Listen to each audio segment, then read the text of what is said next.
ఓం శ్రీమాత్రే నమః. యా దేవీ సర్వభూతేషు శక్తిరూపేణ సంస్థితా నమస్తస్యై నమస్తస్యై నమస్తస్యై నమో నమః. ఇప్పటి వరకు మనం శ్రీచక్రంలోని 6 ఆవరణలు, 6వ ఆవరణ వరకు కూడా వివరణ సాధన చేసుకున్నామండి. ఇవాళ మనం 7వ ఆవరణలోకి ప్రవేశిస్తున్నాం. ఒక రకంగా మనం ఎలా అనుకోవచ్చు అంటే, మూలాధారం నుండి మొదలైనటువంటి మన ప్రయాణం సహస్రారానికి చేరుకుంటుంది. ఎందుకంటే కుండలిలో మొత్తం 7 చక్రాలు అనుకుంటాం కదా. 7వ ఆవరణ 7వ చక్రాన్ని సూచిస్తుంది అని అనుకుంటే కనుక ఆజ్ఞా చక్రం వరకు మన ప్రయాణం సాగుతుంది. సో ఇక్కడ నుండి ఇక సహస్రారాన్ని చేరుతుంది అని కూడా అర్థం చేసుకోవచ్చు. సో ఇప్పటి వరకు మనం 6వ ఆవరణలో కావచ్చు, 5వ 4వ ఆవరణలు ఇవన్నీ కూడా 14 త్రికోణాలతో ఉన్నటువంటి ఆవరణని, 6వ ఆవరణని 5, 6 ఆవరణలు 10 త్రికోణాలతో ఉన్నటువంటి బహిర్దశారం, అంతర్దశారం అని అర్థం చేసుకున్నాం. ఇప్పుడు మనం 7వ ఆవరణ 7వ ఆవరణ గురించి తెలుసుకుంటున్నాం. కాబట్టి 7వ ఆవరణ మనకి మొత్తం 8 త్రికోణాలు, అంటే 8 త్రిభుజాలతో ఉండేటువంటి ఆవరణ. చూసినట్లయితే గనక ఇక్కడ మనకి బ్లూ కలర్, నీలి రంగులో ఉన్న త్రిభుజాలన్నీ కూడా అంతర్దశారం, అంటే 6వ ఆవరణను సూచిస్తే దాని లోపల ఉన్నటువంటి ఎర్రటి త్రిభుజాలు 8 ఏవైతే ఉన్నాయో ఇవి మనకి 7వ ఆవరణ. దీన్నే వసుకోణం అని కూడా అంటారు. సో 7వ ఆవరణ వసుకోణాన్ని సూచిస్తుంది. ఇందులో మొత్తం 8 త్రిభుజాలు ఉంటాయి, లేదా 8 త్రికోణాలు. ఈ త్రిభుజాలు, ఈ త్రికోణాలు, ఇక్కడ చెప్పుకునే శక్తి దేవతలు, శక్తి రూపాలు ఎవరైతే ఉన్నారో వీళ్ళని వాగ్దేవతలు అని కూడా చెప్పుకుంటారు అన్నమాట. 8 దేవతా రూపాలు ఏవైతే ఉన్నాయో వాగ్దేవతలు అని కూడా అంటారు. సో ఇక్కడ 7వ ఆవరణలో వచ్చే దేవతా నామాలు ఒకసారి చూద్దాము. వశిని, కామేశ్వరి, మోదిని, విమలే, అరుణే, జయిని, సర్వేశ్వరి, కౌలిని, సర్వరోగహర చక్ర స్వామిని, రహస్య యోగిని. వశిని, కామేశ్వరి, మోదిని, విమలే, అరుణే, జయిని, సర్వేశ్వరి, కౌలిని, సర్వరోగహర చక్ర స్వామిని, రహస్య యోగిని. ఇవి 7వ ఆవరణ దేవతా రూపాల యొక్క నామాలుగా మనం తీసుకుంటాం. దీనికి ముందు జస్ట్ ఒక్కసారి చిన్న రీక్యాప్ చేసుకుందాం. 6వ ఆవరణ మనం తెలుసుకున్నప్పుడు సర్వజ్ఞే, సర్వశక్తే, అన్ని విషయాలకు సంబంధించిన జ్ఞానం, వేరే ఏదీ లేదు అన్నది తెలుసుకోవడం, మనల్ని మన వైపు రియలైజ్ అవ్వడం, ఇవన్నీ అర్థం చేసుకుంటూ సర్వానందమయి, అన్నిటికంటే కూడా ఆనందమైనదే ఆ స్థాయి ఏదైతే ఉందో దాన్ని చేరి, సర్వరక్షా స్వరూపిణి, అన్నిటి నుండి రక్షించే ఆ శక్తిని అర్థం చేసుకొని, సర్వేప్సిత ఫలప్రదే, సర్వ ఈప్సిత, అన్ని కోరికలను, అంటే మనకి కావలసినవి అనే మనం అనుకోకుండా మనం ఒక సపరేట్ క్లాసిఫికేషన్ చేసుకోవడము, సపరేషన్ చేసుకోవడం, ఇవి నాకు కావాల్సిన రిక్వైర్మెంట్స్, ఇవి నాకు ఇప్పటికిప్పుడు తీరవలసిన కోరికలని ప్రయారిటీస్ వేసుకోవడం, ఇవన్నీ కాదు. మనకు అవసరమైనది ఏదైనా సరే మనకు అవసరమైనప్పుడు తప్పకుండా వచ్చి మనకి చేరుతుంది అని చెప్పేది సర్వ ఈప్సిత ఫలప్రదే. సో అది మనకి రాలేదు అంటే రానవసరం లేనిది, లేదా రావాల్సి, అది కూడా అంటే రివర్స్ లో అది అవసరమైనది, మనకి రాకపోవడం అది మన అవసరం, వస్తే రావడం మన అవసరం, అలా అన్నమాట. సో మళ్ళీ వచ్చింది కాబట్టి అది మాత్రమే ఈప్సిత ఫలం అనుకోవడం, రాకపోతే మళ్ళీ కాదనుకోవడం కాదు. వచ్చిన అంటే మనకు అవసరమైనప్పుడు అది తీరినా అది మన ఈప్సిత ఫలమే, తీరకపోయినా అది ఈప్సిత ఫలమే. మనకు అవసరమైందే మన దగ్గరికి చేరుతుంది అంటే దాని ఇన్నర్ మీనింగ్ మనం అలాగ పరిగణించాల్సి ఉంటుంది. సో అది సర్వ ఈప్సిత ఫలప్రదే. అందువల్లనే ఎప్పుడు కూడా మన నోటిని, నాలుకని కంట్రోల్లో పెట్టుకోవాలి అని అంటాం కదా. సో కాబట్టి ఎప్పుడు అంటే మనకి సహజంగా వాడుకలో ఉండేది ఏంటి అంటే, తథాస్తు దేవతలు ఉంటారు, అన్ని మంచి మాటలే చెప్పండి, మంచి మాటలు మాట్లాడండి, సందవేళ ఇది మాట్లాడకూడదు, ఇవన్నీ మనకి చాలా ఆచారాలు, వ్యవహారాలు అలవాట్లో ఉన్నాయి కదా. సో వాటన్నిటికీ వెనక ఉన్న అర్థం ఏమిటంటే సర్వ ఈప్సిత ఫలప్రదే, మనం కోరుకున్న దాన్ని సాధించగలిగే శక్తి కూడా మనలోనే ఉంది. కాబట్టి అది సాధించలేమనో జరగదనో భావించకుండా ఎప్పుడూ కూడా సాధించగలుగుతాము, అది మనకి దక్కుతుంది అన్న సద్భావనలో, అది కూడా సాత్విక మార్గంలో. మళ్ళీ దానికోసం రజోగుణాన్నో తామస గుణాన్నో తీసుకోవడం కాదు. అంటే ఒకరి నుంచి దొంగతనం చేసి సాధించుకోవాలను, లేదంటే ఒకరి నుంచి బలవంతంగా దాన్ని లాక్కుని పొందాలను, ఇలా కాకుండా సాత్విక విధానాల ద్వారా, సాత్విక ఆచార వ్యవహారాల ద్వారా మనకు కావలసిన దాన్ని పొందగలగడం. అంటే మళ్ళీ అక్కడ కూడా బాహ్య విషయాలని కాదు, ఏదైనా సరే మనం ఇప్పుడు ఆంతరింగిక ప్రయాణం మాత్రమే చేస్తున్నాం కాబట్టి ఒకవేళ బాహ్య విషయాలకు రిలేట్ చేసుకోవాలనుకుంటే ఇలా సాత్విక గుణాలను అలవర్చుకోవడం అనుకోవచ్చు. ఆంతరంగిక ప్రయాణం అని అనుకున్నప్పుడు కూడా అక్కడ ఎలాగో సాత్విక ఆలోచనే, అప్పుడు మాత్రం అసలు ఈ ప్రయాణం చేయగలుగుతాం కాబట్టి.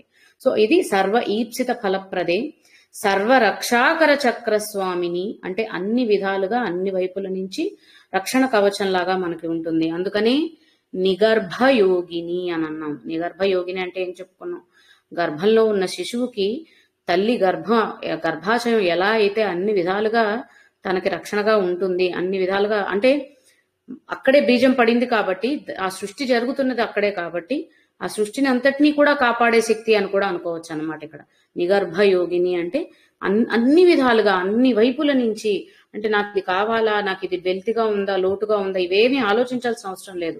అన్ని విధాలుగా మనల్ని ఒక వలయం ఏర్పరిచి ఈ శక్తి మనల్ని కాపాడుతూ ఉంటుంది అని చెప్పడానికి నిగర్భ యోగిని అనే నా శక్తిని మనం అర్థం చేసుకోవచ్చు. ఇప్పుడు సప్తమావరణ దేవతల్లోకి వచ్చినట్లయితే మొదటి నామం వశిని.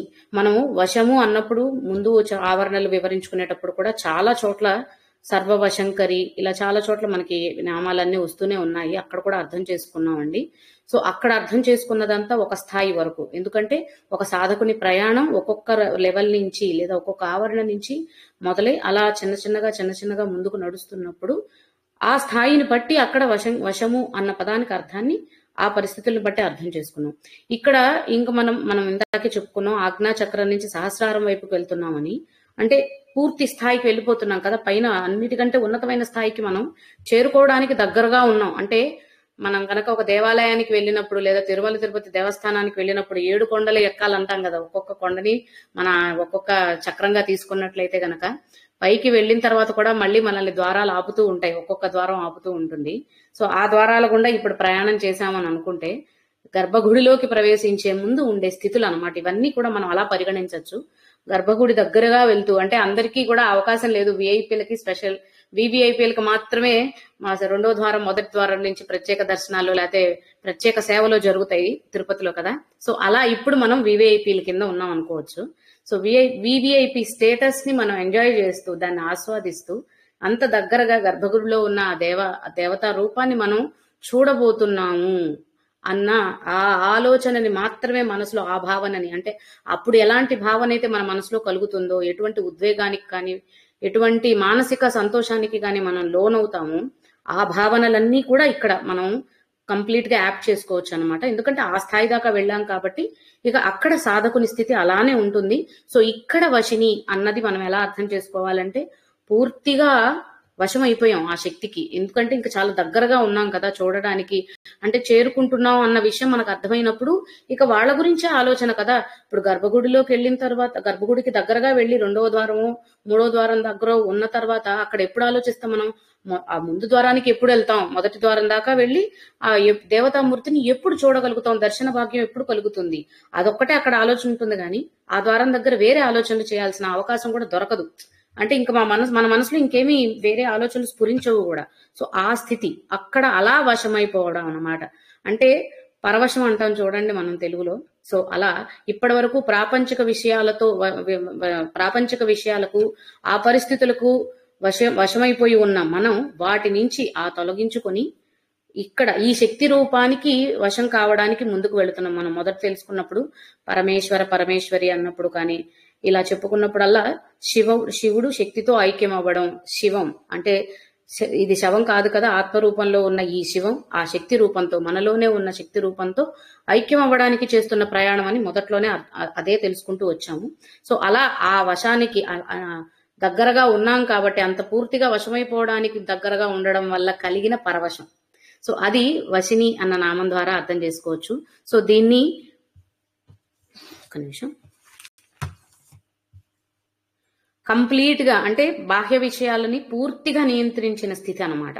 ఇక ఆ విషయాలు ఏవి కూడా మనం ఇందాక అనుకున్నట్టు గర్భగుడికి దగ్గరలో ఉన్న మనకి ఆ స్వామి దర్శనం కోసమో లేదా ఆ అమ్మవారి దర్శనం కోసమో ఉంటుంది కాబట్టి, కానీ తపన ఇక వేరే వాటి గురించి ఆలోచనే కలగదు కాబట్టి వశమైపోతున్నాం, వారికి ఇది అయిపోతున్నాం అనే తప్ప బాహ్య విషయాలు ఏవి మనల్ని ఆపవు.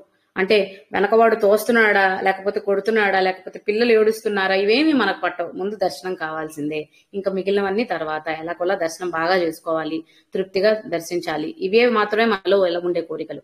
సో అలాగే ఇక్కడ కూడా ఎప్పుడైతే 7వ ఆవరణ దాకా ప్రయాణించామో, ఇంకా బిందువుని చేరడానికి చాలా దగ్గరగా ఉన్నాం కాబట్టి పూర్తిగా ఆ బిందువుకి వశమైపోయిన పరిస్థితిని వశిని అన్న నామం ద్వారా అర్థం చేసుకోవచ్చు అన్నమాట. సో తర్వాత కామేశ్వరి, ఇందాక మనం అనుకున్నట్టు ఈ కామేశ్వరుణ్ణి కామేశ్వరిలోకి ఐక్యం చేస్తున్నాం. అంటే ఇక్కడ కామము అన్నప్పుడు కోరికలు అని అనుకుంటాం. కోరికలు లేని స్థితి అని మనం ముందు ఆవరణలలో అర్థం చేసుకున్నాం.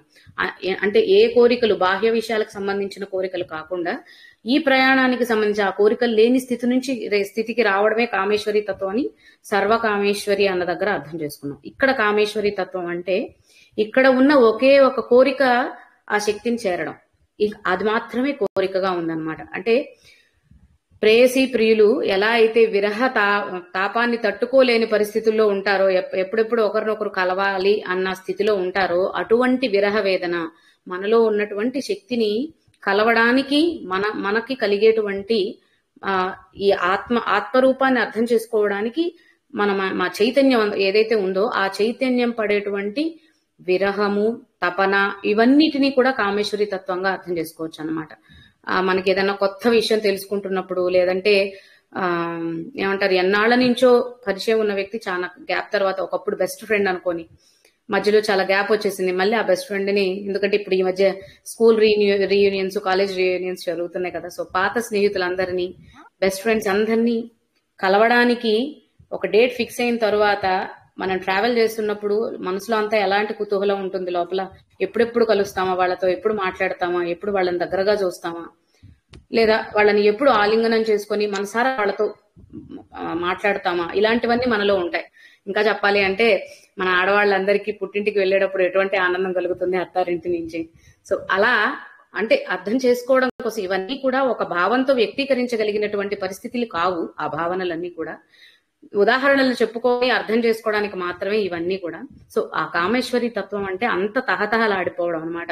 ఇంకా బిందువుని చేరడానికి ఎంతో దూరంలో లేము, చాలా దగ్గరగా ఉన్నాం కాబట్టి సాధకునికి యొక్క స్థితి ఎప్పుడెప్పుడు ఇంకా త్వరగా ఇంత నేను తాళలేను అంటాం కదా. మనకి కవులు రసహృదయం ఉన్నటువంటి కవులు చాలా కవితల్లో చెప్తూ ఉంటారు, నే తాళలేని బాధను అని. అలాగా సో అటువంటి ఒక తపన, బాధ, తాపత్రయం, ఆ బాధ అంటే తీయనైన బాధ అంటాం కదా, అటువంటి బాధ అన్నమాట. సో అటువంటి తపన, తహతహలాడే గుణం కలిగి ఉండడం అనేది ఇక్కడ కామేశ్వరి తత్వాన్ని సూచిస్తుంది అనమాట. సో తర్వాత ఇదే కామేశ్వరి తత్వాన్ని ఇంకా అదే చెప్పాను కదా, ఎప్పుడెప్పుడు కలుస్తామా, ఎప్పుడెప్పుడు చేరుతామా, ఇది దాని very eager to wait to meet you అంటాం కదా. సో అటువంటి లక్షణం అన్నమాట. తర్వాత మోదిని అన్నప్పుడు మోదము అంటే మనం అమితమైన ఆనందము అని అర్థం చేసుకుంటూ వచ్చాము. సో ఎప్పుడైతే ఈ ప్రాపంచిక వశీకరణ స్థితి నుంచి పరవశమైపోయి మనం ఆ శక్తిని చేరుతున్నాము, ఆ శక్తికి వశమవుతున్నాము అన్న విషయాన్ని గ్రహించి ఆ సాధకుని యొక్క ప్రయాణం అటువైపు వెళ్ళిందో, ఆ కోరిక, ఆలోచన మనసులో ఏదైతే కలిగిందో, ఇంక ఇక్కడ ప్రయాణం అనడానికి కూడా లేదండి, ఆల్రెడీ ఎంటర్ అయిపోయాం కాబట్టి లోపల కేవలం ఏమంటారు అబౌట్ ద మెంటల్ కండిషన్ అని అనుకోవచ్చు అనమాట. అప్పుడు ఉన్న మానసిక, ఆధ్యాత్మిక, ఆంతరంగిక పరిస్థితి, ఇవన్నీ కూడా ఆ పరిస్థితులని మనకు అర్థం చేసేలా చేస్తాయన్నమాట. సప్తమావరణలో ఉన్న శక్తి దేవతలన్నీ కూడా ఆ భావనలు అని అనుకోవచ్చు, లేదా అనుభూతి చెందుతున్నప్పుడు. ఇంకా దాన్ని అంటే ఏ సరైన పదం పెడితే నాకు అర్థం అది కరెక్ట్ గా ఉంటుందో చెప్పలేను. సో అటువంటి భావన కాబట్టి మోదిని అన్నది కూడా అటువంటి ఆనందాన్ని, ఇంకా ఎలా అంటే సమృద్ధిగా, అంటే ఇంకా అసలు నాకు ఏ లోటు లేదు, అంటే ఎక్కువైపోయింది, చాలా పుష్కలంగా మెండుగా అన్నదానికి మించి అనమాట. సమృద్ధి తత్వం, అబండెన్స్ అంటాం కదా, సో మోర్ అబండెంట్ అన్న ఫీలింగ్ వచ్చేస్తుంది. ఇంకేమీ అవసరం లేదు కదా, అసలు ఇంకా అవసరం లేదు కాదు, ఉన్నదే చాలా ఎక్కువైపోయి ఉప్పొంగిపోతున్నాం అనమాట. అటువంటి లక్షణం మోదిని. అంటే ఇంకా ఇక్కడేదో లోటు వెతుక్కుంటూ ఇంకేదో వెళుతుంది అనుకుంటూ అలాంటి భావనలు ఇంకా అసలు ఇక్కడికి వచ్చిన తర్వాత ఈ స్థాయిలో ఎక్కడా కనిపించవు. ఇంకా ప్రాపంచిక విషయాల గురించి ఆలోచించినప్పుడు మన కుటుంబీకులు కావచ్చు, సంబంధీకులు కావచ్చు, ఎవరి గురించి, ఏ విషయాల గురించి, లేదా ప్రాపంచిక విషయాలతో మనకు ఉన్న ఒక బాంధవ్యం ఏదైతే ఉందో దాన్ని విడిపించేసుకున్న తరువాత ఇక వాటి గురించిన బాధలే కష్టాలే ఉండవు కాబట్టి కేవలం మనకున్నది ఆశంతా ఏంటి, ఎప్పుడెప్పుడు కలవాలా, ఎప్పుడెప్పుడు చూడాలా, ఇది మాత్రమే ఉంది కాబట్టి మానసికంగా అటువంటి మానసిక ఉల్లాసం అని అనుకోవచ్చు. ఆ స్థితి మోదిని లక్షణం. తరువాత విమలే, మలము అంటే మాలిన్యము అని అనుకోవచ్చు. సో విమలే అంటే ఎటువంటి మాలిన్యము లేని స్థితి. మాలిన్యం ఎప్పుడు ఉంటుంది మనసుకి? మనం ఇప్పుడు ఆంతరింగిక ప్రయాణం చేస్తున్నాం కాబట్టి మనసుకి మాలిన్యం ఎప్పుడు ఉంటుంది అంటే ఏ విషయాల గురించి అయినా ఆలోచించినప్పుడు మాత్రమే. ఇక మనం ఎవరి గురించి ఆలోచించట్లేదు కాబట్టి ఇంకా ఏ మాలిన్యము మనకు అంటదు. దేని గురించి ఆలోచించట్లేదు అంటే ఇంకా ఈ దేహం వేరు, లేకపోతే ఈ అవయవాలు వేరు, ఇది శౌచము ఇది అశౌచము అన్న స్థితి కూడా అనిపించని భావన అన్నమాట వాళ్ళకి. సో అంటే ఇది కాలు చేయి అన్న తారతమ్యాలు చూడాల్సిన అవసరం లేదు, లేకపోతే వర్గభేదం చూపించాల్సిన అవసరం లేదు. సాంఘిక విషయాలు చూసుకున్నట్లయితే గనక కులభేదము, వర్ణభేదము, వర్గభేదము ఇవేమీ చూపించాల్సిన అవసరం లేనటువంటి స్థితి అన్నమాట. అంటే అలాంటి స్థితిలో విమలే అన్న స్థితిలో ఉన్నవారు ఎవరైనా నిజంగా ఆ సాధు పుంగవులు ఉండుంటే ఇంకా వారికి మనం ఏం చేస్తున్నా వారి మీద మనం చేసే ఏ చర్య కూడా వారిని తాకదు అంటదు, వారికి మనసుకు తాకదు. అంటే అటువంటి వారిని కాలుతో తన్నినా తప్పులేదా అని అంటే నిజంగా వాళ్ళు అది భావించరు. కాకపోతే ఆ విఘ్నత మనకు ఉండాలి.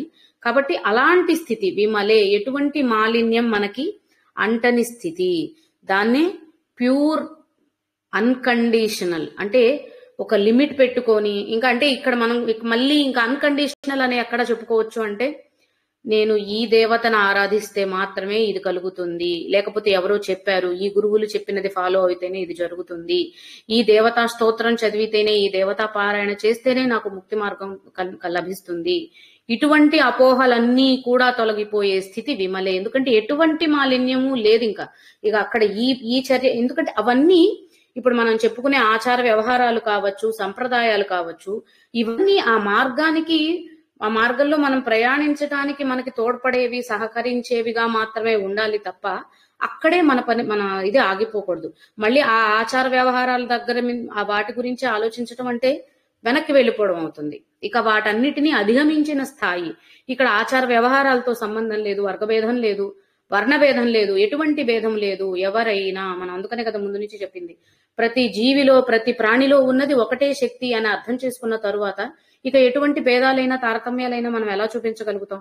మన పక్కన ఒక చెట్టును పెట్టి తీసుకొచ్చి కూర్చోబెట్టినా అందులో ఉన్న శక్తి రూపాన్ని మనం ఆరాధించగలిగిన స్థితి, ఒక జంతువుని తీసుకొచ్చి అంటే నీచ స్థితిలో మనం పరిగణించేటువంటి జంతువుల్ని, చిన్ని చిన్ని జీవరాశుల్ని, కీటకాలని తీసుకొచ్చి మన పక్కన పెట్టినా కూడా ఆ కీటకము నేను అంటే ఆ ఈగలు, దోమలు, చిన్న చిన్న చీమలు వాటిని చూసినప్పుడు కూడా అందులో ఉన్న శక్తిని మనం నమస్కరించగలగటం అన్నమాట.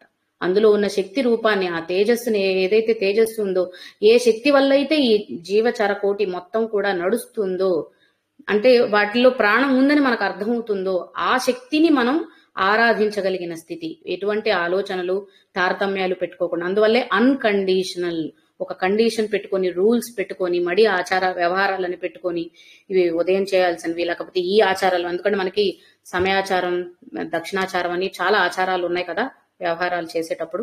సో ఒక మొక్క ఎదుగుతున్న క్రమంలో ఆ మొక్కకి ఆధారంగా ఉండడానికి ఒక కర్రగుంజని పాతటము, లేదా ఒక తీగ వృక్షం అనుకుంటే అది పాకడానికి కావలసినటువంటి తాడుని, దారాన్ని దానికి ఎలా అయితే మనం సపోర్ట్కి ఇస్తామో, ఎందుకు అది ఎదగడానికి మాత్రమే, జీవితకాలం దాన్ని అలా కట్టిపడేసి ఉంచకూడదు. అలా ఎలా అయితే ఒక మొక్క ఎదగడానికి కావలసిన ఆధారాన్ని అది చిన్న స్థాయిలో, అంటే ఎదుగుతున్న క్రమంలో చాలా చిన్న మొక్కగా ఉన్న స్థాయిలో మనం దానికి అందిస్తాము, అక్కడ మాత్రమే ఈ ఆచార వ్యవహారాలు మనకి ఉండాలి. కానీ ఆ మొక్క ఎదిగి వృక్షమయ్యి ఫలించాలన్న దశలో ఇటువంటి కట్టుదిట్టాలు పెట్టి దాన్ని ఆపాలని చూడకూడదు అనమాట. సో అందుకని ఆచార వ్యవహారాలన్నిటికీ కూడా ఒక పరిధి ఉంది, ఒక క్రాస్ ఉంది, అక్కడి వరకే అవి ఉండాలి. అవి దాటాక ఎటువంటి ఆచార వ్యవహారాలు అంటే అక్కడ వదిలేయాలా. మడి ఆచారాలు అంటే మడి ఆచారాలు ఎంతవరకు పాటిస్తాం అనేది మన మానసిక పరిస్థితి. లేని వాడిని తక్కువగా చూడడం, లేకపోతే వాళ్ళు తక్కువ కులస్తులు, వాళ్ళు శుభ్రత పాటించరను, లేకపోతే వాళ్ళు అలా ఉంటారు ఇలా ఉంటారని, ఇటువంటి ఆలోచన ఆ ఉన్నతమైన శౌచం అన్నమాట. ఈ శౌచం అనేది శరీరానికి సంబంధించింది. అక్కడ మానసిక శౌచం కావాలి. అది విమలే అన్న స్థితి. అక్కడ మానసిక శౌచం పూర్తిగా శుద్ధీకరించబడిన మనస్సుతో, ఆత్మతో ఉన్న స్థితి అది విమలే. సో ఆ స్థితి నుంచి అరుణే, అరుణము అంటే అరుణ వర్ణము, మనం ఆ కాషాయ వర్ణం కూడా అరుణ వర్ణానికి దగ్గరగా ఉంటుంది. అరుణుడు అంటే సూర్య భగవానుని చెప్పుకుంటాము. సో ఇక్కడ అరుణే అంటే ఆ సూర్యశక్తి అని అనుకున్నట్లయితే కనుక సూర్యోదయం జరగడం. సో సూర్యోదయం జరగడము అనంటే మనం ముందు నుంచి అనుకుంటున్నట్టు పూర్తిగా మనం నిద్రాణ స్థితిలో ఉన్న మనం ఇప్పుడు నిజంగా రియలైజ్ అయ్యా, పూర్తిగా సెల్ఫ్ రియలైజేషన్ అంటాం కదా, అటువంటి స్థితి అన్నమాట. సో విమలే అన్నదాన్ని ప్యూరిటీ అన్కండిషనాలిటీ అనుకుంటే అరుణే మనం అరుణ వర్ణం అంటే త్యాగ గుణం అండి, త్యాగ గుణం. అందుకనే కాషాయ వర్ణాన్ని మనకి హిందూ ధర్మంలో, సనాతన ధర్మంలో వీళ్ళందరూ కూడా మునులు, ఋషులు, చెప్పుకునే సాధువులు, వీళ్ళందరూ కూడా కాషాయ వర్ణ వస్త్రాలు ధరిస్తూ ఉంటారు. ఎందుకు అంటే కాషాయ వర్ణం త్యాగానికి ప్రతీక కాబట్టి. సో అలాగే ఇక్కడ కూడా అరుణము అంటే అరుణే అన్నది సెల్ఫ్ సాక్రిఫికేషన్, ఆత్మత్యాగం. అంటే ఇక్కడ దేహత్యాగం అని చెప్పడానికి కాదు, ఆత్మత్యాగం. ఎందుకంటే ఇక దేహంతో సంబంధం లేని స్థితిలో మనం ఉన్నప్పుడు మళ్ళీ దేహత్యాగం గురించి మాట్లాడాల్సిన అవసరం కూడా లేదు. ఆత్మత్యాగము అనంటే ఎటువంటి స్వార్థపూరితమైన ఆలోచనలు లేకుండా అని అనుకోవచ్చు. అంటే మన బాహ్య విషయాలుగా అర్థం చేసుకుంటే ఆత్మత్యాగం అంటే ఇదేదో చాలా కఠినమైన దీక్ష పాటించడం అలా అని అర్థం చేసుకోకుండా చిన్న మనకి చాలా సర్వసాధారణమైన విషయాల ద్వారా, ఉదాహరణ ద్వారా అర్థం చేసుకుందాము అని అనుకుంటే కనుక, ఒక కుటుంబంలో ఉండే తల్లి తండ్రి ఎలా అయితే నిస్వార్థంగా ఏమీ ఆశించకుండా వాళ్ళ జీవితాలని త్యాగం చేసి, వాళ్ళ ఇష్టాయిష్టాలు అవ్వచ్చు, ఆశలు కోరికలు అవ్వచ్చు, తల్లి ఎలా అయితే కుటుంబానికి తనకు కావలసినటువంటి, ఇప్పుడు కేవలం హౌస్ వైఫ్స్ అయితే అండి, ఉద్యోగస్తులు అయితే నేను తర్వాత మాట్లాడతాను దాని గురించి. ఒక గృహిణిగా ఉండే ఒక స్త్రీ తన కుటుంబం కోసం తన కష్టాన్ని, శారీరక కష్టాన్ని కావచ్చు, ఇంక దేన్నైనా కావచ్చు, తన ఇష్టాలను కావచ్చు, అన్నిటినీ వదిలేసుకొని కుటుంబాన్ని చక్కగా చూసుకోవాలి, టైంకి వాళ్ళకి సరైన ఆహారం, ఆరోగ్యకరమైన ఆహారాన్ని వండి పెట్టాలి, వాళ్ళని ఆరోగ్యంగా చూసుకోవాలి అని పడే తపన ఏదైతే ఉందో అది త్యాగానికి ప్రతీక. అలాగే తండ్రి తన శారీరకంగా తను ఎంత అలసిపోతున్నా సరే ఆ అలసటను పక్కన పెట్టి తన కోరికలు కూడా చంపుకొని కుటుంబం కోసం లేదా బిడ్డల అభివృద్ధి కోసం ఎలా అయితే నిత్యం నిరంతరం శ్రమించి శ్రామికుడిలాగా అక్కడ కష్టపడి కుటుంబ భారం, కుటుంబ పోషణ చేస్తారో వీళ్ళు కూడా త్యాగ గుణానికి ప్రతీకలేనండి. అందుకనే మన సనాతన ధర్మంలో తల్లిదండ్రులని గౌరవించడం అనే ఒక ఆచారం ఎందుకు వచ్చింది అంటే ఆ త్యాగ గుణాన్ని, త్యాగ లక్షణాలని వాళ్ళ నుంచి వాళ్ళ సంతతికి కూడా అవలంబించేలా చేయడం కోసం. అందుకే ఇంతటి గొప్ప ధర్మంలో మనం పుట్టడం ఎంత అదృష్టం అని అనిపిస్తుంది ఒక్కోసారి ఇవన్నీ వింటున్నప్పుడు. అంటే ఇవి ప్రత్యేకంగా ఏదో ఒక ఏమంటారు, ఒక దీక్ష తీసుకొని ఒక గురువు దగ్గర కూర్చొని ఆచరించి పాటించి నేర్చుకోవాల్సిన అవసరం లేకుండా, అంటే అన్ని వదిలేసుకొని అక్కడికి వెళ్ళిపోయి బ్రహ్మచర్యంలో ఉండి మాత్రమే, కఠినమైన దీక్షలు తీసుకొని మాత్రమే ఇవి అలవర్చుకోవాల్సిన అవసరం లేదు. సంసార జీవితాన్ని అనుభవిస్తూ కూడా ఇటువంటి పరిస్థితుల్లో మనం ఉండగలుగుతాము అని నిర్దేశించి చూపింది మన సనాతన ధర్మం.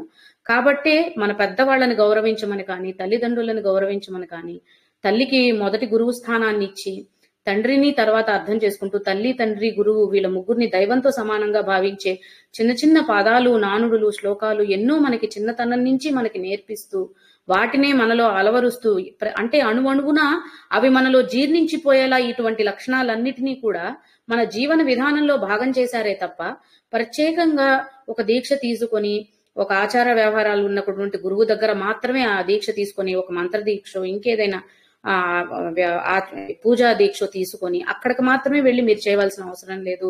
సాధారణ జీవితాన్ని గడుపుతూ కూడా ఇటువంటి లక్షణాలని మీలో పెంపొందించుకుంటూ ఉండడం వల్ల కూడా ఇది కూడా ఒక రకమైన సాధనే అని చూపించడానికే మనకి ఇలాంటి అలవాట్లన్నీ కూడా, అంటే మన పెంపకం కానీ మన తల్లిదండ్రులు మనల్ని పెంచే విధానం, వాళ్ళు మనకి చెప్పే మంచి చెడు అలవాట్లు, గుణాలు ఇవన్నీ కూడా ఇవే సూచిస్తున్నాయి కదా అని అనిపించింది నాకు ఈ నామం గురించి అర్థం చేసుకుంటున్నప్పుడు. సో అరుణే అన్నప్పుడు అటువంటి ఉదయం మనలో కలగడం అనమాట. సూర్యోదయం అని అంటే అక్కడ సూర్యుని తేజస్తో మనం ఇది కలుపుతున్నప్పుడు ఎటువంటి త్యాగ గుణం, త్యాగ నిరతి అంటే నిస్వార్థమైనటువంటి. మళ్ళీ నాకు నేను ఏ గురువునైతే నమ్మానో ఆ గురువు చెప్పిన కాబట్టి ఆ గురువు దగ్గరదే నేను వింటాను అని అనుకోవడం కాదు. ఇక్కడ ఇంకా మూర్ఖత్వం అండి, అవన్నీ కూడా మూర్ఖత్వ లక్షణాలు అవుతాయి. సో అలా కాకుండా ఎవరు చెప్పినా, అందుకనే చెడ్డవాడు చెప్పినా కూడా మంచి మాట ఉంటే స్వీకరించాలి అని కూడా మనకి వింటూ ఉంటాం కదా. సో అలాగా, అంటే శత్రువైనా సరే ఇంటికి వస్తే ఆహ్వానించాలని కానీ, ఇవన్నీ చాలా సాధారణమైన విషయాలు. అంటే మనం రోజు సినిమా డైలాగులుగా వింటూ ఉంటాము, నలుగురితో మాట్లాడుతున్నప్పుడు వింటూ ఉంటాము. కానీ వాటిల్లోనే ఉన్న తత్వాన్ని అర్థం చేసుకోవడంలోనే జాప్యం చేస్తూ వచ్చామన్నమాట. సో అందువల్ల మళ్ళీ మనల్ని బాహ్య విషయాలు ఆకర్షిస్తూ వెళ్తున్నాయి. కాబట్టి నిజమైన తత్వాన్ని ప్రతి ఒక్క మాటలోనూ లోతైన గూఢమైన అర్థాన్ని, చాలా లోతుగా ఉన్నటువంటి అర్థాన్ని మనం తెలుసుకోగలిగినట్లయితే ఎవ్వరు ఎవరికి ఏ బోధ చేయవలసిన అవసరమే రాదు. ఎవరికి వాళ్లే గురువు అన్నమాట. ఇక్కడ ప్రత్యేకంగా ఇంకొకరు గురువు లేరు. జగద్గురువు అని ఒక శక్తినే నమ్ముతున్నాం. ఆ శక్తి అంతట్లోనూ ఉందని నమ్ముతున్నాం. ఆ పరమాత్మ కావచ్చు ఎవరైనా. సో అటువంటప్పుడు ఇక మళ్ళీ ఇంకెవరో మనకి ఎందుకండి బోధ చేయాలి? అవసరమే లేదు. మనకి మనమే గురువులము. అలా అది అహంకారం కాదు, అది కేవలం రియలైజేషన్ మాత్రమే అన్నమాట. సో అది సెల్ఫ్ సాక్రిఫికేషన్. సో అది ఆ లక్షణాన్ని తెలుపుతుంది అరుణే అన్న నామం అన్నమాట. ఎంత సాక్రిఫై చేయగలుగుతాము అంటే పూర్తిగా ఆత్మానుసంధానం అవడం అంటాం కదా, అటువంటి లక్షణం అని అనుకోవచ్చు అనమాట. సో అలా ఆత్మానుసంధానం చేయగలిగినప్పుడు మాత్రమే, సంధానం అంటే కలపడం, పూర్తిగా ఆత్మానుసంధానం చేసినప్పుడు మాత్రమే మనం చూడగలుగుతాం, తెలుసుకోగలుగుతాం.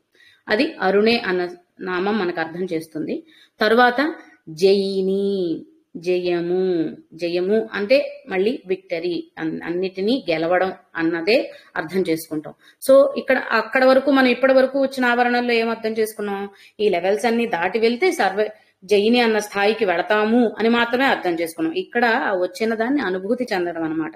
సో అందుకని జయిని అంటే ఇక్కడ వీళ్ళు ఎలా, జయిని అంటే ఏంటంటే మన మీద మనకి కలిగే గెలుపు. ఇక్కడ ఏదో ఎవరి మీదో గెలవడం కాదు, మన ఏదో అంటే గేమ్ విన్ అయినట్టు లేకపోతే ఎగ్జామ్ లో పాస్ అయినట్టు కాదనమాట. ఇది మన మీద మనం గెలవడం అంటే బాహ్యంగా బాహ్య ఆలోచనల వైపు, ప్రాపంచిక విషయాల వైపు ఉన్న మనం ఆంతరంగికంగా ఎప్పుడైతే ప్రయాణం మొదలు పెట్టామో ఒక్కొక్కటిగా అన్ని దురలవాట్లను కావచ్చు, దురాలోచనలను కావచ్చు, అపసవ్యమైనటువంటి మార్గాలను అన్నిటినీ వదిలేసి వచ్చాము కాబట్టి దీన్ని అందుకుంటున్నాం. ఆ స్థాయి అన్నమాట ఇది. కాబట్టి మన మీద మనకి వచ్చిన గెలుపు, జయిని అన్నది విన్ ఓవర్ అవర్ సెల్ఫ్, మన మీద మనకి వచ్చిన గెలుపు. అంటే ఇది చాలా ఆత్మవిశ్వాసాన్ని, ఇప్పుడు వశిని అన్న నామం ఆత్మస్థైర్యాన్ని పెంపొందిస్తుంది అని అనుకుంటే అన్నిటి మీద నియంత్రణ వచ్చేస్తుంది కాబట్టి అది ఆత్మస్థైర్యాన్ని కలిగిస్తుంది. అలాగే జయిని, వశిని నుంచి ప్రయాణం జరిగిన తర్వాత జయినికి వచ్చినప్పటికీ ఇది ఏం చెప్పాను, sorry, win over our self కదా. సో ఇది మనకి ఒక సెల్ఫ్ కాన్ఫిడెన్స్ అన్నమాట. సెల్ఫ్ కాన్ఫిడెన్స్ ఇస్తుంది. ఎంతటి ఆత్మవిశ్వాసాన్ని ఇస్తుంది అంటే అటువంటి ఆత్మవిశ్వాసం పొందిన వాళ్ళని మనం చూసినప్పుడు, వాళ్ళ దగ్గరగా మనం గడుపుతున్నప్పుడు ఆ భావనలు మనకు అర్థమవుతాయి. వాళ్ళతో చూస్తున్న కొన్ని చాలా కరుణామయ హృదయాలు ఉంటాయండి. వాళ్ళ కంటి చూపులోనే అది మనకు అర్థమైపోతుంది. ఎంత కరుణా జాలి కలిగి ఉన్నారు వాళ్ళు, మన మీద ఎంతటి ప్రేమ ఆప్యాయతల్ని కల్పిస్తున్నారు. కొంతమంది గురువుల గురించి వింటున్నప్పుడు, మునుల గురించి వింటున్నప్పుడు, ఇవన్నీ వింటున్నప్పుడు మనకు అక్కడ అర్థమవుతుంది. సో అది అటువంటి కరుణాపూరితమైన లక్షణం అనేది మనకి అలవడుతుంది అనమాట. అది జయిని. సో ఎలా అయితే మనకి ఇది ఎలా అంటే పువ్వు పరిమళించే స్థితి అండి. మొగ్గగా అంటే మనం ప్రథమావరణ దగ్గర వేసిన బీజం మొలకెత్తి ప్రతి ఆవరణ గుండా అలా ఎదుగుతూ మొగ్గ స్థితికి వచ్చింది. 5, 6 ఆవరణల్లో ఉన్నప్పుడు ఒక మొగ్గ స్థితిలో ఉందనుకుంటే ఆ మొగ్గ 7వ ఆవరణకు వచ్చిన తర్వాత వికసించింది. సహస్రారం అనుకున్నాం కదా, సహస్రారం పెద్ద, మనం ఏమనుకుంటాం ఇప్పుడు కూడా సహస్రారం అంటే 1000 రేకులతో కూడిన పద్మం అంటాం. పూర్తిగా వికసించిన లక్షణం అన్నమాట. ఎలా అయితే ఒక గొంగళి పురుగు అవస్థ నుంచి సీతాకోక చిలుకకి దాని స్థితి మారుతుందో, ఎప్పుడైతే దశరథ రాముడుగా ఉన్న రామచంద్రుడు తన తండ్రి ఆదేశాన్ని కొంచెం కూడా కాదనకుండా పట్టాభిషేకాన్ని సైతం విరమించుకొని తనకు అన్ని పవర్స్ ఉన్నప్పటికీ కూడా, తను ఏదైనా చేయగలిగిన స్థితిలో ఉన్నప్పటికీ కూడా తండ్రి మాట జవదాటకూడదు, తండ్రి మాటకి కేవలం వశమైపోయి ఉన్నాను అన్న భావనలో ఉండి ఆయన ఎప్పుడైతే అరణ్యవాసం చేయడానికి ప్రయాణించాడో అప్పుడు ఆయన సర్వ జగత్తుకు కూడా మార్గనిర్దేశకుడు అయ్యాడు. అటువంటి జీవన విధానాన్నే అందరం పాటించాలని అన్ని చోట్ల కూడా శ్రీరామచంద్రుడిని మనం ఉదాహరణగా తీసుకొని చెప్తూ ఉంటాము. సో అలా ఎప్పుడైతే రామచంద్రుడు, రాముడు, దశరథ రాముడుగా ఉన్నవాడు శ్రీరామచంద్రుడు అయ్యాడనమాట. ఎందుకు అంటే ఎందుకంటే మనం రామో విగ్రహ ధర్మ, ధర్మమూర్తిగా మారినప్పుడే శ్రీరామచంద్రుడు. అప్పటి వరకు ఆ తల్లిదండ్రులకి రామచంద్రుడుగా మాత్రమే ఉన్నాడు. ఎప్పుడైతే ధర్మాన్ని పాటించాడో అప్పుడు శ్రీరామచంద్రుడుగా మారాడనమాట. అలా మనం కూడా మొగ్గ స్థితి నుండి వృక్ష స్థితికి వెళ్ళగలగడం, అంటే ఫలించే స్థితికి వెళ్ళగలగడం, వికసించిన స్థితి అంటే పరిపూర్ణమైన స్థితి కలగడం అనేది జైని అన్న నామాన్ని సూచిస్తుంది అనమాట. అందుకే భగవద్గీతలో కూడా కృష్ణుడు అర్జునుడికి అదే చెప్పాడు కదా, నీ బంధుత్వాలు బాంధవ్యాలతో సంబంధమే లేదు నీకు, నీ కర్తవ్యం నువ్వు చేసుకో అని జ్ఞానబోధ చేశాడు. కాబట్టి అక్కడ కూడా ఆయనకి జ్ఞానోదయం కలిగి యుద్ధంలో తను ఇది చేయగలిగాడు. లేకపోతే ఎటువంటి ఆధారం లేకుండా, ఎటువంటి ఆధారం అంటే సేన కృష్ణుడు ఆయనకు అండగా ఉన్నప్పటికీ కూడా కృష్ణుడు యుద్ధం చేయలేదు. కృష్ణుడు సైన్యం కూడా కౌరవుల వైపే ఉంది. అయినా కూడా ఎలా ఆయనకి అంత విజయం సాధించగలిగాడు అర్జునుడు, లేకపోతే పాండవులు ఎలా విజయం సాధించారు అంటే జయిని ఆ విజయం. ఎందుకంటే వాళ్ళు అటువంటి స్థితులన్నీ కూడా ఎటువంటి మాలిన్యం అంటకుండా ఎప్పుడైతే గీతా బోధ జరిగిందో అర్జునుడికి ఆ విమలే అన్న స్థితి నుంచి, అరుణే అన్న స్థితి నుంచి తనని తాను త్యాగగుణం, అరుణే అన్న దగ్గర ఆ త్యాగగుణాన్ని అర్థం చేసేలాగా చెప్పాడనమాట కృష్ణుడు బోధ. ఇదంతా కూడా నువ్వు వదిలేయాలి, త్యజించాలి. అప్పుడు మాత్రమే ఇవి నా కుటుంబము, నా రాజ్యము, నా పౌరులు ఇవన్నీ పెట్టుకున్నప్పుడు మన ప్రయాణం ముందుకు జరగదు. అప్పుడు నువ్వు యుద్ధం చేయలేవు. ఇవన్నీ కాదు కాబట్టి ఇవి నీవి కాదు, వదిలేసే అన్నప్పుడే ఆ త్యాగం ఎప్పుడైతే అలవరిందో అక్కడ కలిగిందే జయం. ఇక యుద్ధం చేయాల్సిన అవసరం లేదనమాట. అంటే ఆయన ఎప్పుడైతే ఆ రియలైజేషన్ ఆయనకు వచ్చిందో అక్కడే ఆయన యుద్ధం గెలిచేసినట్టు లెక్క. అది జయిని అన్న స్థితి. తర్వాత సర్వేశ్వరి, ఈశ్వరులు, ఈశ్వరి అన్న, ఈశ్వరుడు అన్న రూలర్ అని, అంతటినీ శాసించేవాడని, పాలించేవాడని మనం అర్థం చేసుకున్నాం. అంటే శక్తి అయితే మొత్తం ఈ జగత్తుని పాలిస్తున్న శక్తి అని అనుకోవచ్చు, స్త్రీలింగంలో అర్థం చేసుకోవాలి అని అంటే. సో సర్వ ఈశ్వరి అంటే మనకి మామూలుగా అర్థమయ్యే విషయం కూడా అదే. ఇక్కడ మనం వేరే ఏదో శక్తిని గురించి కాదు కదా మాట్లాడుతుంది, మనలో ఉన్న శక్తుల గురించి మాట్లాడుతున్నాం. సో ఇక్కడ మనం ఎలా అర్థం చేసుకోవచ్చు అని అంటే, ముందు ప్రాపంచిక విషయాలకి వశమైపోయి ఉన్నాం, తర్వాత వాటి నుంచి బయటపడి వశిని అన్న దగ్గర అంటే శక్తిని చేరుతున్నామన్న పరవశంలో ఉన్నామని అనుకున్నాం కదా. సో ఆ పరవశత్వాన్ని దాటి ముందుకు వచ్చి ఎప్పుడైతే ఆ శక్తిని మన కళ్ళతో చూసి నిజాన్ని తెలుసుకోగలిగామో అక్కడ మనలో కలిగినది ఈ సర్వ ఈశ్వరి తత్వం అనమాట. అంటే ఎవరో ఏదో శక్తి బయట నుంచి వచ్చి మనల్ని కాపాడవలసిన అవసరం లేదు, మనకి మనం కాపాడుకోగలం. ఇందాక చెప్పాను కదా, జయిని అన్నది ఆత్మవిశ్వాసాన్ని మనలో పెంపొందిస్తుంది.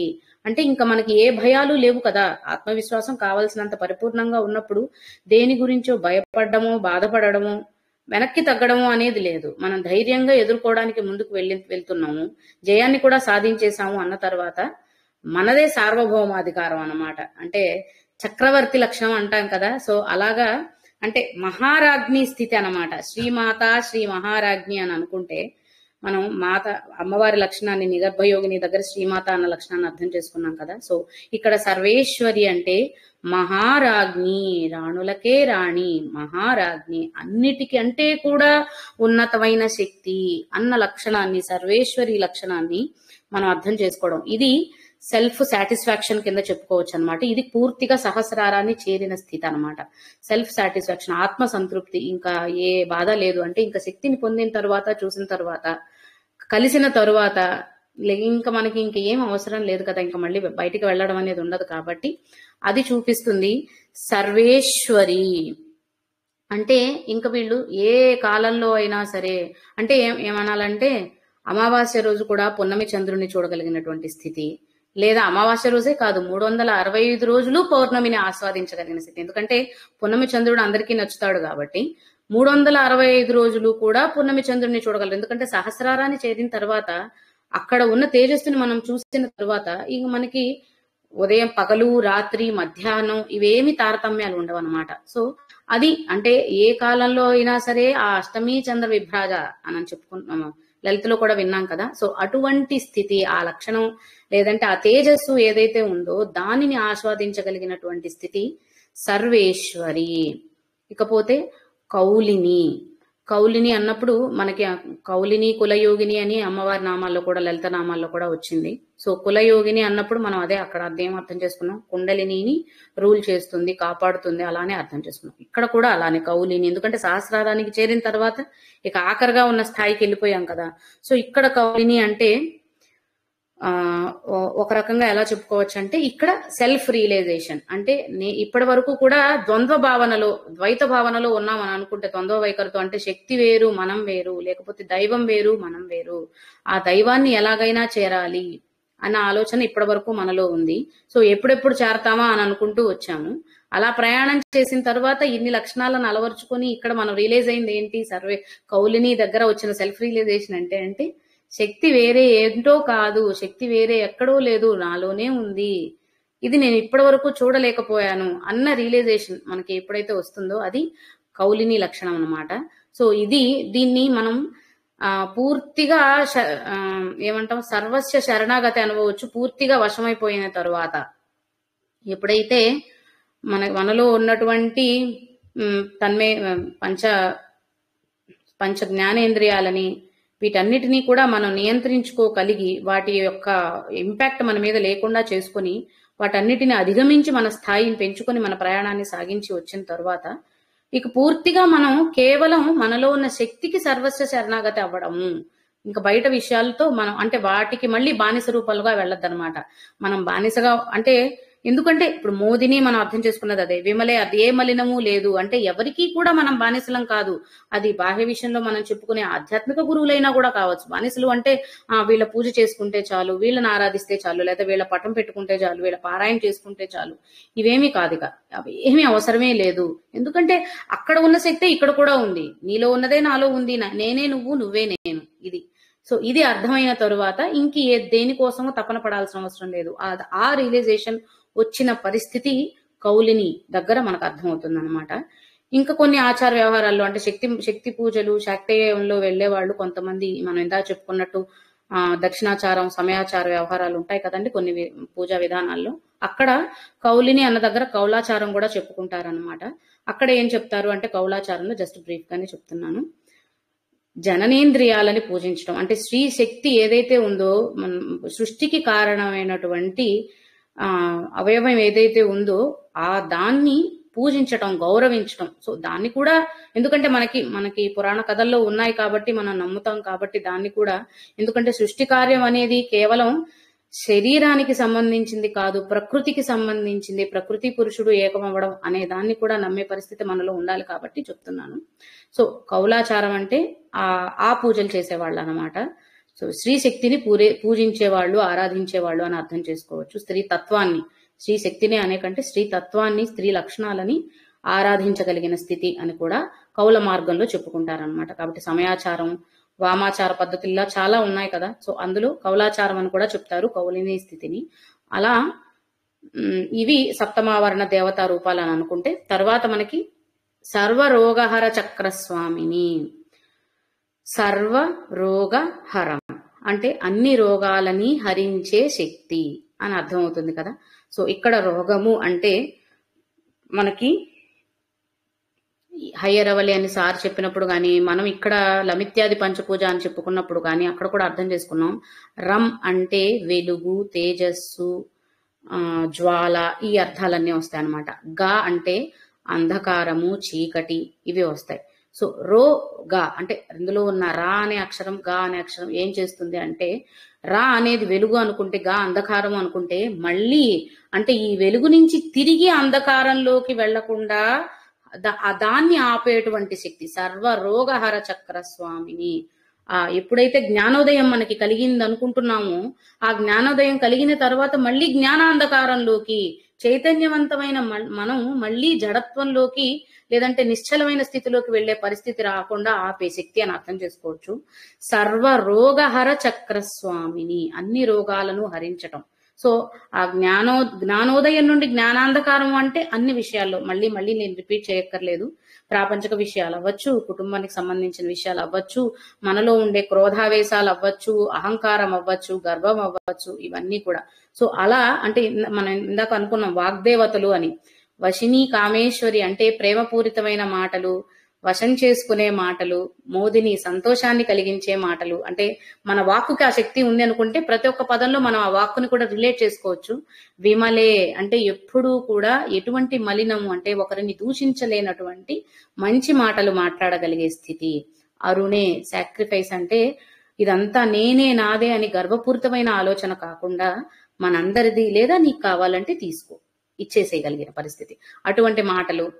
జయిని ఎప్పుడూ కూడా విజయపూరితమైన అంటే ఒకరిని డిమోటివేట్ చేయకుండా నువ్వు కాదు నీకేం వస్తుంది నాకు మాత్రమే వస్తుంది అంటే జస్ట్ అలా అలా అర్థం చేసుకోవచ్చు అని అనిపించింది, అందుకని చెప్తున్నాను అనమాట. సో అలా వాగ్దేవతలు అని అనుకుంటే గనక ప్రతి ఒక్క నామాన్ని మనకు తెలిసిన సరళమైన విధానంలో అలా అర్థం చేసుకుంటూ అరుణే జయిని సర్వేశ్వరి అన్నిటికీ ఆధారభూతమైనది ఒకటే శక్తి కాబట్టి అందరినీ ఒకే రూపంతో చూడగలగడం, అందరితో గౌరవ భావనతో మాట్లాడగలగడం.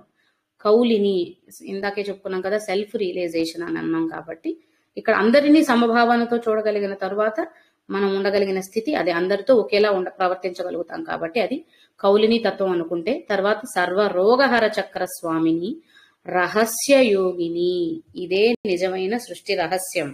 మనం నిగర్భయోగిని, గుప్తము, గుప్తతర యోగము ఇవన్నీ తెలుసుకొని నిగర్భము ఇదే ఏదో సృష్టిని కాపాడుతుంది అని అర్థం చేసుకుంటూ ఇదే నిజమైన సృష్టి రహస్యం అనేది తెలుసుకున్న స్థితికి సాధకుని ప్రయాణం చేరిందనమాట. ఇది రహస్య యోగిని.